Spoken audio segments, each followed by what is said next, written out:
Come with me while I make my first Highland cow cake. I started by making his nose out of modeling chocolate and adding some black for the details. And then I rolled out some dark chocolate modeling chocolate for his ears and cut 2 circles.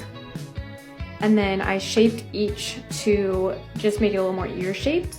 And I used a cake tester to add some texture to the ears just to make them look a little bit more realistic. And I'm using cornstarch here to make sure the chocolate doesn't stick to my surface.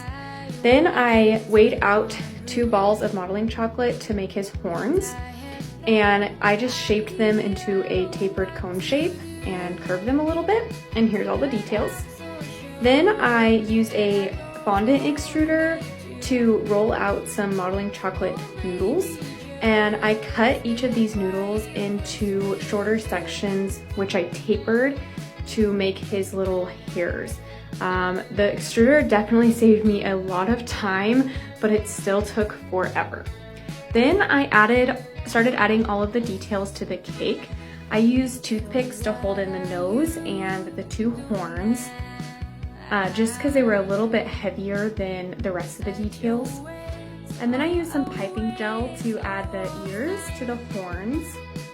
And after I did that, it was time to start adding all the little tiny hairs. I was able to stick the hairs straight onto the buttercream, which saved me a little bit of time.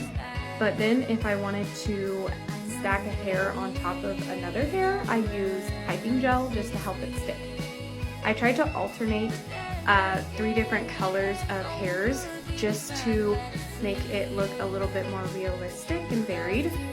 And then when I got to the top of his head, I stuck a chunk of modeling chocolate to round out his face a little bit more and make it a little less block shaped, if that makes sense.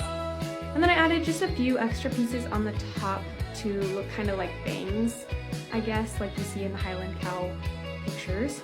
And then once I was done adding all of the little hairs, I used some cocoa powder and dusted it onto his horns and his nose just to make him look, a little bit dirty like a cow would.